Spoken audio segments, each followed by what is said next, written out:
Meus irmãos, a paz do Senhor. Amém? Vamos abrir as nossas Bíblias no livro de Êxodo,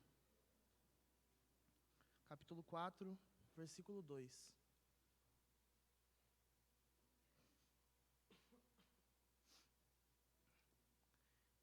Êxodo, capítulo 4, versículo 2.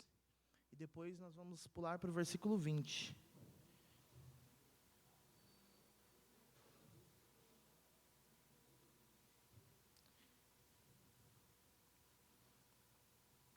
Enquanto os irmãos procuram, quero só aqui juntar a minha voz à da minha esposa, Gabriela. Nós estamos agradecidos pelas orações dos irmãos, por esse tempo que nós tivemos ali, nessa viagem missionária.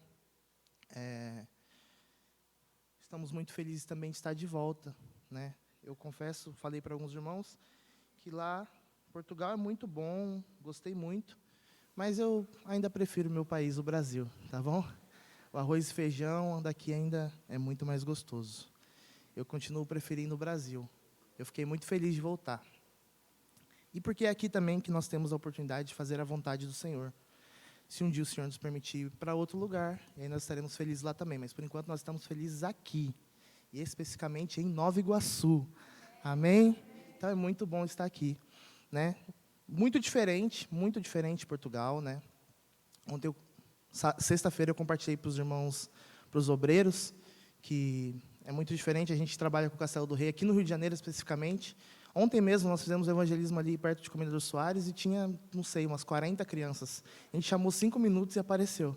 Lá em Portugal foi muito difícil, né? A gente conseguiu fazer 5 evangelismos e ali chegavam poucas crianças, mas graças a Deus, nesses 5 evangelismos, nós tivemos 52 salvações, para a glória do Senhor. E o Senhor Jesus operou naquele lugar. Nós estamos felizes, muito felizes mais uma vez. Êxodo 4, versículo 2. Diz assim a palavra do Senhor. Então o Senhor lhe perguntou, estou lendo a NVI. Então o Senhor lhe perguntou, que é isso em sua mão? Uma vara, respondeu ele. Versículo 20. Então Moisés levou sua mulher e seus filhos, montados num jumento, e partiu de volta ao Egito, e levava na mão a vara de Deus. Amém? Somente esses 2 versículos, pode se sentar, louvando o nome do Senhor. O início do livro de Êxodo, ele vai nos relatar, obrigado, meu irmão, ele vai nos relatar a morte de José. E junto com a morte de José, ele vai relatar a posse de um novo rei do Egito. Rei esse que não conhecia José e, portanto, automaticamente, não conhecia o povo de Deus, não conhecia os israelitas. Porém, os israelitas contavam com a bênção de Deus. E contar com a bênção de Deus, meus irmãos, eu estava refletindo isso nessa viagem, enquanto eu conversava com um pastor de lá. Contar com a bênção de Deus é muito mais do que prosperidade financeira. Às vezes a gente pensa muito que... E a gente limita a bênção de Deus a uma prosperidade financeira e a bens materiais. Quando nós falamos que nós, como povo de Deus, e agora falando do povo de Israel, os israelitas, está sobre nós a bênção de Deus, nós estamos dizendo que Deus está em nosso favor.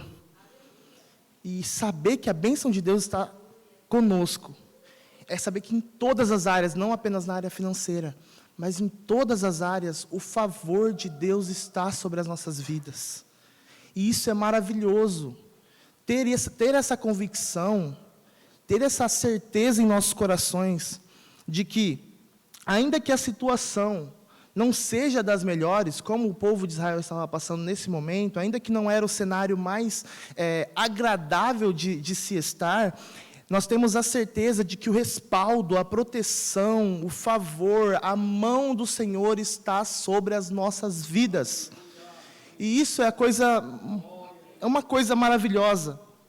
E esse novo rei do Egito, não conhecendo o povo de Deus, ele começa a oprimir o povo de Deus. Ele começa a perseguir aquele povo de Deus. Mas a Bíblia vai dizer no versículo 12 do primeiro capítulo, que quanto mais eles eram oprimidos, mais o quê? Mais numerosos eles se tornavam. mais fortes eles ficavam, eles mais se espalhavam. Sabe por quê, meus irmãos? Porque a perseguição nunca foi algo que destruiu o povo de Deus. A perseguição nunca foi algo para assustar o povo de Deus. Eu já ouvi relatos de irmãos hoje que sofrem perseguição, dizendo assim, olha, fala para a igreja parar de orar, para que a perseguição acabe. Eles não querem que a perseguição acabe, meus irmãos. Essa é uma oração errada que nós fazemos. Sabe o que eles dizem? Não ore para que a perseguição acabe. Ore para que Deus nos dê costas mais largas para suportar a perseguição. Porque é na perseguição que nós temos crescido, é na perseguição que Deus tem se revelado para nós. A perseguição nunca foi algo que deve nos assustar. A igreja do Brasil não precisa ter medo de ideologia nenhuma, porque Jesus disse que nem mesmo as portas do inferno podem prevalecer contra a igreja do Senhor.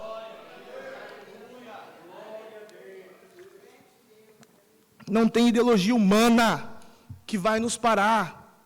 Eles podem nos oprimir, eles podem nos atacar, eles podem até mesmo nos calar. Mas a bênção do Senhor, o favor de Deus está sobre a igreja dele. E nada vai nos parar. Deus está conosco, Deus está sobre nós, Deus está com a igreja. Em Romanos 8,37, o apóstolo Paulo fala o quê? Mas em todas essas coisas, nós somos o quê? Mais do que vencedores, por aquele que nos amou. E aí a gente gosta de trazer isso para a nossa vida, mas aí a gente esquece que Paulo está falando, mas em todas essas coisas. Quais são todas essas coisas? Está no versículo 35. Tribulação, perseguição, angústia. Ah, você quer ser mais do que vencedor? Eu quero ser mais do que vencedor. Então isso quer dizer que para ser um mais do que vencedor, eu preciso passar por tudo isso. O Senhor Jesus vai dizer que são felizes os que choram. Como eu amo esse versículo. Mas como assim? O Senhor Jesus parece agora que ele está sendo contraditório. Como uma pessoa que está com um semblante triste, chorando, pode ser feliz? Parece uma loucura o que Jesus está dizendo. Se Jesus tivesse parado aí, talvez parecesse uma loucura. Mas Jesus, ele continua a sua frase, ele diz assim, ó, bem-aventurados os que choram, porque para eles tem uma promessa, eles serão consolados. Só prova do consolo, do conforto do Senhor, essa bênção que é ser consolado por Ele, quem chora. E só vai ser mais do que vencedor quem passa por perseguição, quem passa por dificuldade, quem passa por angústia. Aí sim nós somos mais do que vencedores. E Jesus continua dizendo no Sermão do Monte, bem-aventurados são também os que sofrem perseguição por causa da justiça. Felizes são os que sofrem perseguição, não por ser chato. Também não, né? Mas por causa da justiça. Esses são felizes, porque deles é o reino dos céus. É felicidade para nós.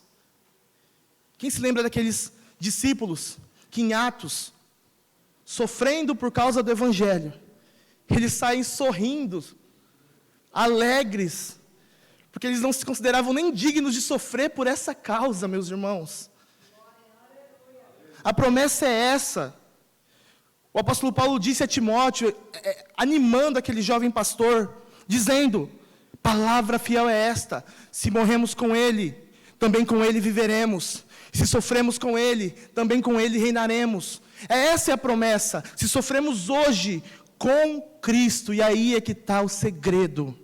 A igreja de Cristo, ela precisa estar com Cristo. A igreja que é o corpo de Cristo, precisa estar ligada ao cabeça. Se nós estamos com Cristo, nada vai nos abalar. E às vezes é porque nós estamos longe de Cristo.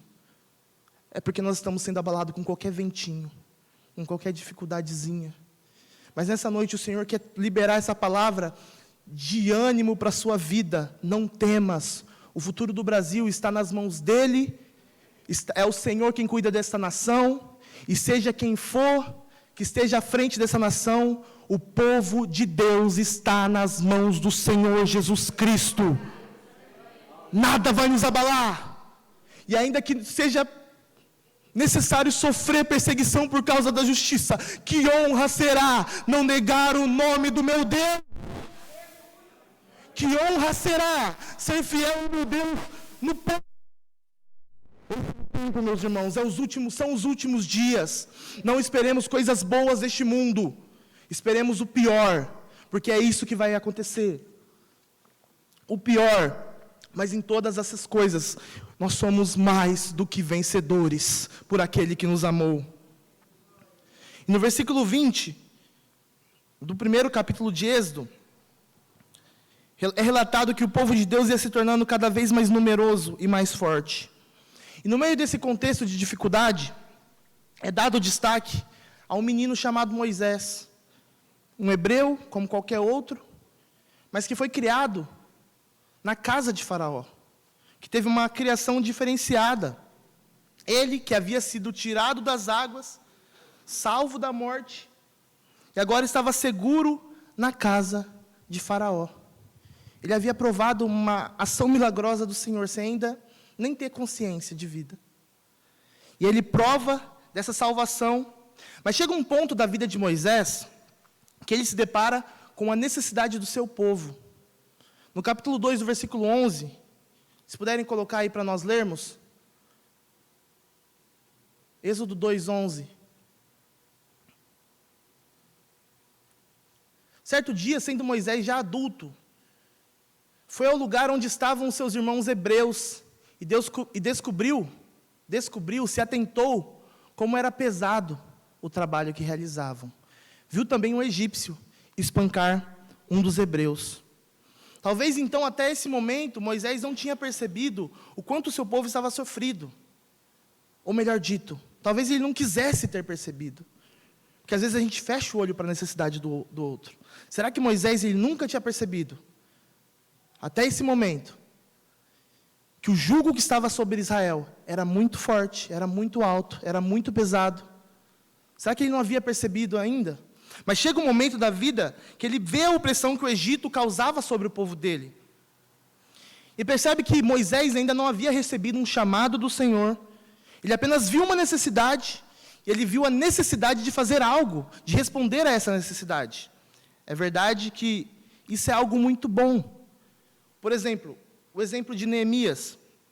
Neemias também não recebeu um chamado. Neemias também não viu um anjo descer do céu e dizer: Neemias, eu estou te chamando para uma grande obra. Não, Neemias não ouviu uma voz, Neemias não viu nada.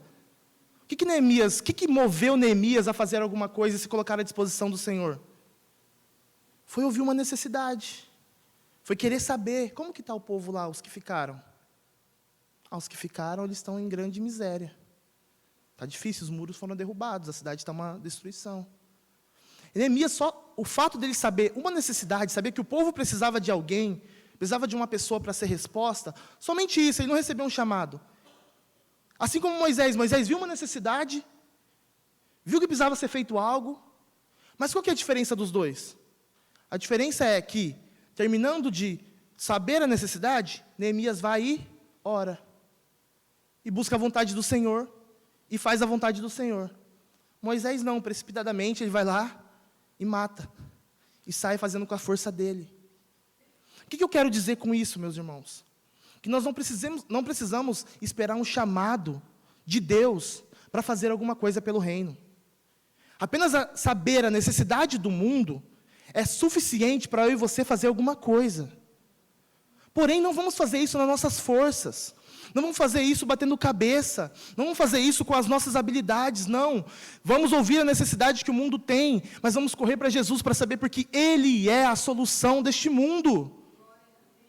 Mas é fato que a gente perde muito tempo esperando que um profeta da outra igreja venha na minha igreja e coloque o dedo na minha cara e diga: você tem que fazer alguma coisa, você tem um chamado pastoral, você tem um chamado evangelístico, você tem um chamado para mestre. A gente está esperando isso. Enquanto isso, almas estão morrendo, sem conhecer a Cristo. Mas que hoje cause em nós esse desejo de fazer algo a mais, sabendo que o mundo precisa de uma resposta, e a resposta está em nossas mãos. As respostas às vezes estão na nossa garganta, mas fica parada aqui. Então Moisés, ele começa com uma intenção boa, mas ele faz da maneira errada. Ele queria salvar o seu povo, ele queria fazer algo para mudar a geração dele, mas ele toma atitudes precipitadas e atitudes erradas. Então Moisés, depois dessas atitudes erradas, ele foge, ele vai, se casa e continua com a sua vida, e a vida vai continuando. E é interessante que no versículo 3, perdão, no capítulo 3, do versículo 1, nós encontramos Moisés agora trabalhando. Êxodo 3, 1. Moisés fazia o quê? Pastoreava o rebanho do seu sogro Jetro, que era sacerdote de Midian.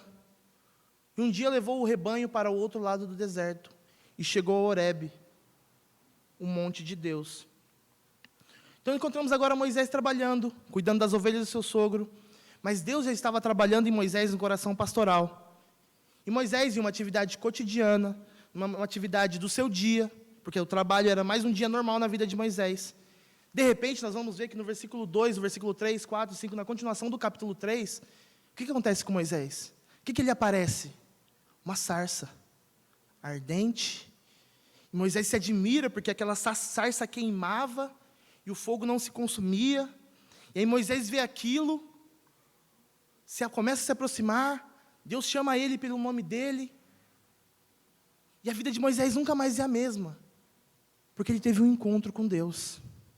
Um encontro com Deus transforma toda a nossa vida.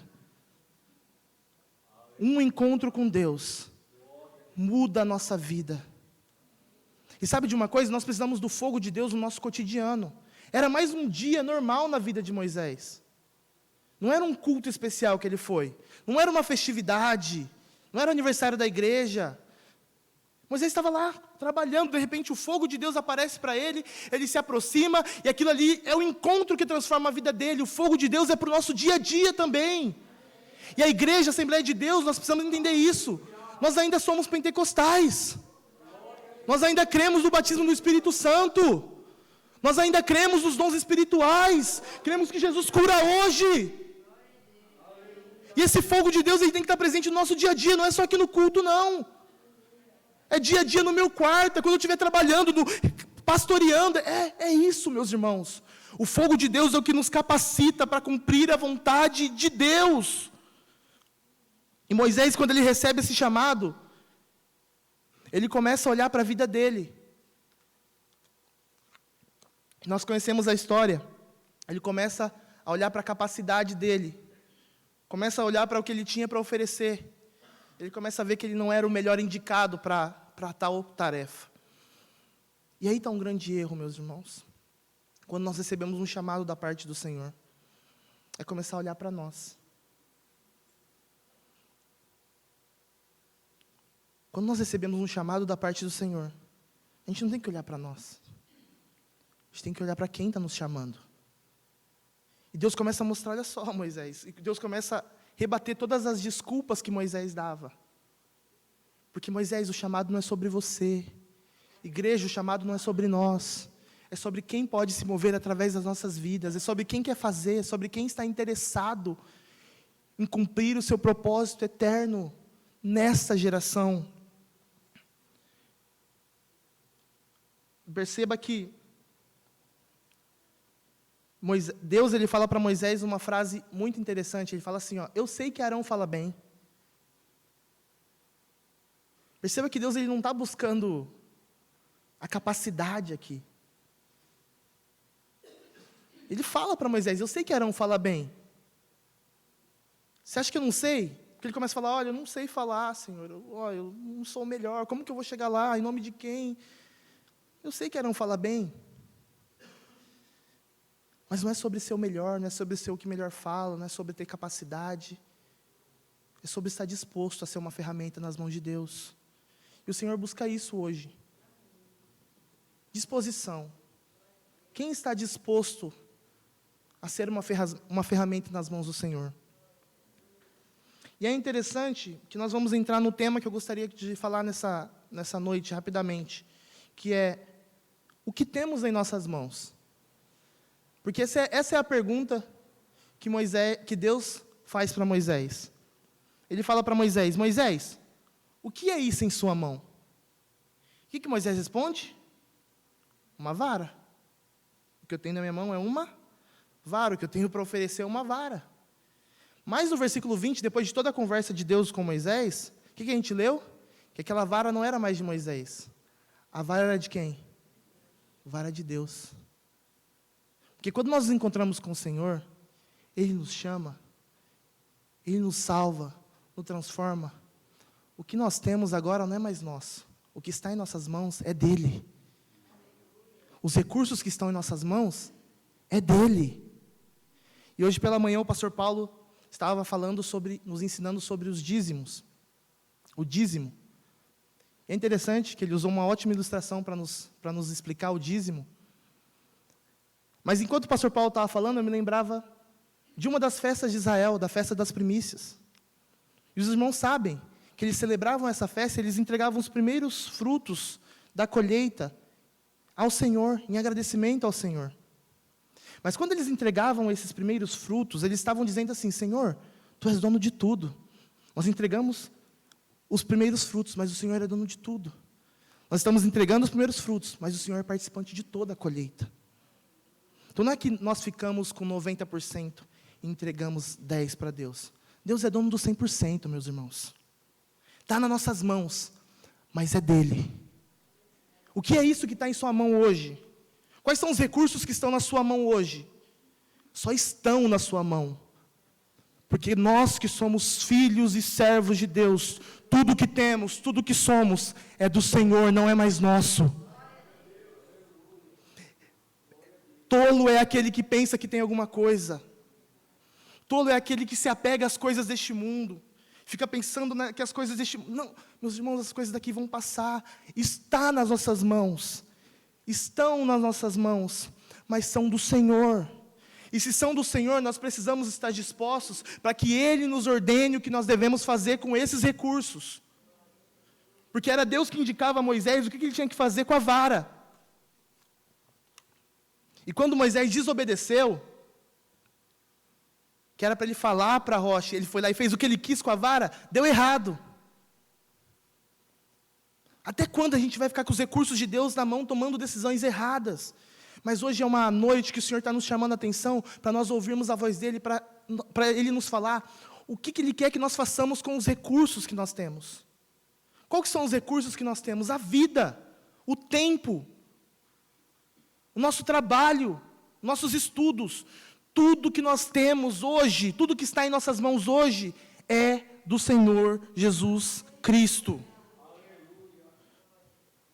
O que o Senhor colocou em nossas mãos é para a glória dEle, meus irmãos. A sua esposa, meu irmão, ela é sua, sim. Mas antes de ser sua, ela é noiva de Cristo.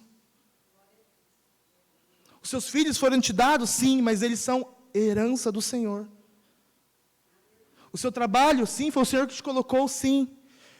Mas se o Senhor não edificar a casa, em vão trabalham os que a edificam.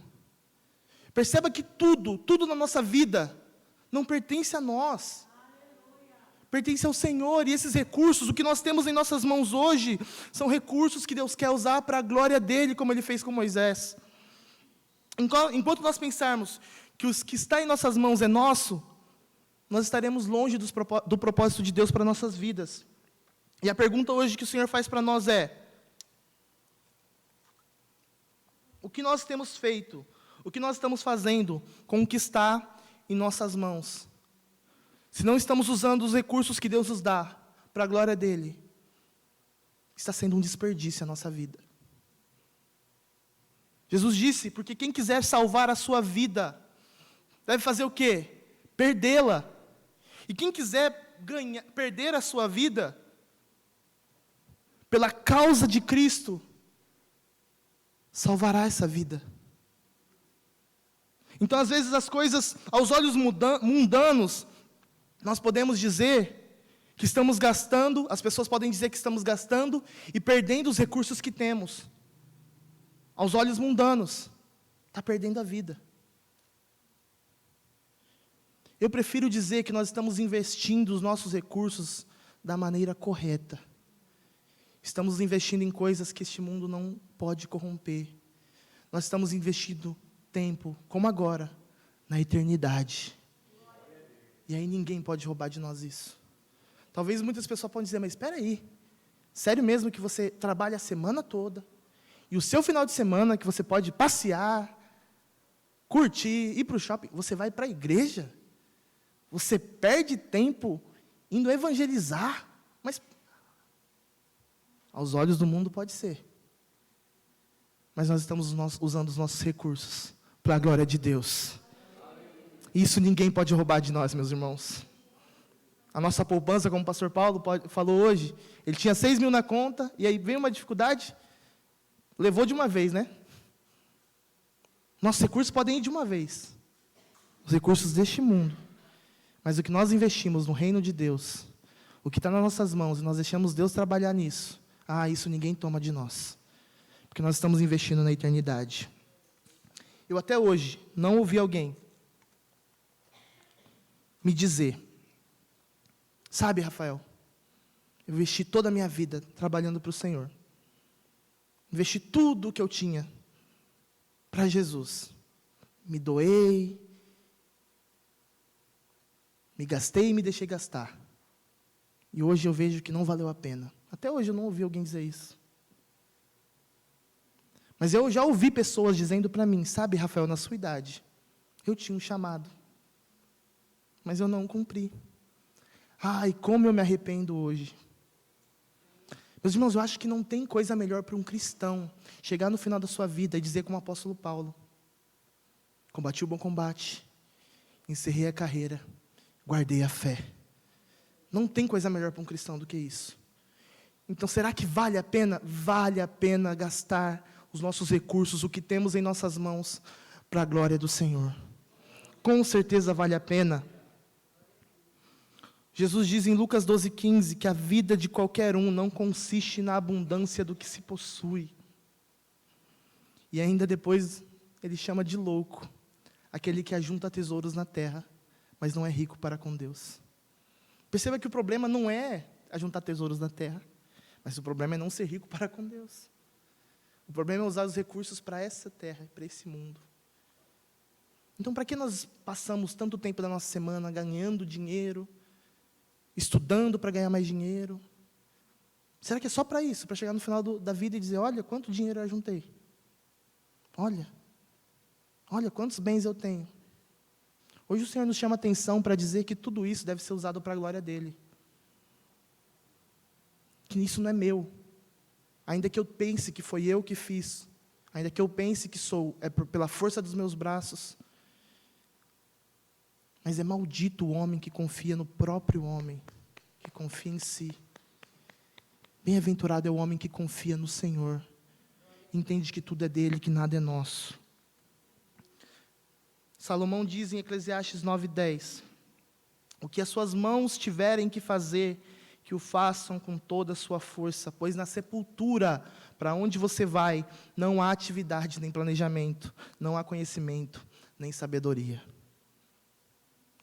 O que estiver nas nossas mãos hoje, o tempo para fazer a vontade de Deus é hoje, não é o ontem, porque ontem a gente já perdeu, e o amanhã porque a gente não tem a certeza se a gente vai estar aqui na terra ainda. O tempo para fazer a vontade de Deus, o tempo para estar com a vara na mão é hoje. É isso que o Senhor nos pergunta hoje. O que temos nas nossas mãos hoje? O que é isso em sua mão? Não é mais minha vara, agora é a vara de Deus. É os recursos de Deus. Em Lucas 19:12, Jesus ele começa a contar a parábola das 10 minas. Ele conta ali que o Senhor, que aquele homem que tinha servos, ele sai, entrega uma mina na mão de cada um dos seus 10 servos.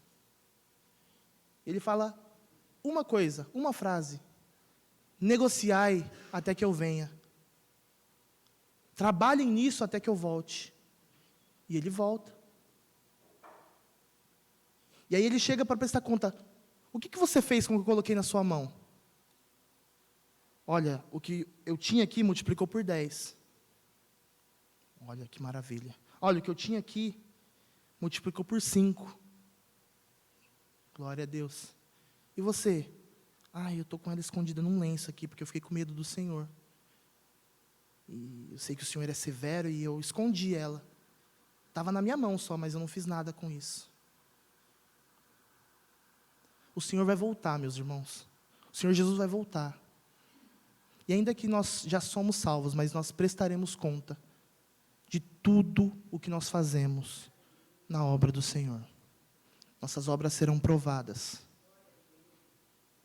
Fique tranquilo que sua salvação não tem a ver com obras. A sua salvação é pela fé. O sangue de Cristo é que nos permite ser salvos. Mas as nossas obras, nós prestaremos conta perante o Senhor. O Senhor tem nos dado tanto, colocado tanto em nossas mãos. E o que nós temos feito com tudo isso? O que nós temos feito com os recursos que Deus tem nos dado? Aquele homem da parábola, ele foi egoísta, pensou somente no bem-estar dele. O medo não pode parar um servo do Senhor. Nós precisamos usar nosso recurso de maneira não egoísta. Aquele menino que tinha em suas mãos, imagino que talvez um dos discípulos chegava para ele e disseram: o que é isso nas suas mãos, menino? Está todo mundo com fome aqui, o que é isso aí? Ele não se escondeu, né? Ele fez assim não, né? São 5 pães, 2 peixes. Está na minha mão. Aos olhos humanos, os recursos desse menino não valiam nada para aquela multidão. Aos olhos humanos era muito pouco. Mas era pouco na mão do menino. Nas mãos de Jesus foi suficiente para alimentar a multidão. Os seus recursos parecem pouco, parece nada, mas na sua mão, quando os nossos recursos são de Deus, aí, meus irmãos, Ele usa para a glória dEle e faz o que Ele precisa fazer. Ele cumpre a vontade dEle na nossa vida. E eu gostaria que você ficasse de pé para nós fazermos uma oração, para nós encerrarmos este tempo.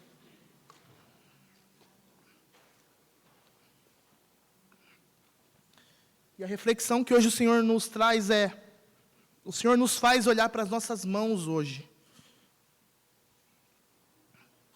Vamos fazer como nós fazemos com as crianças. Imagine o que você tem nas suas mãos hoje. Quais são os recursos que Deus tem te dado? Olhe para as suas mãos nos dias de hoje. E o Senhor sabe o que tem na sua mão, mas Ele te pergunta, só para você poder falar, o que tem em suas mãos? O que eu tenho te entregado? Será que eu posso usar isso para a minha glória? Será que eu posso usar isso para o meu louvor?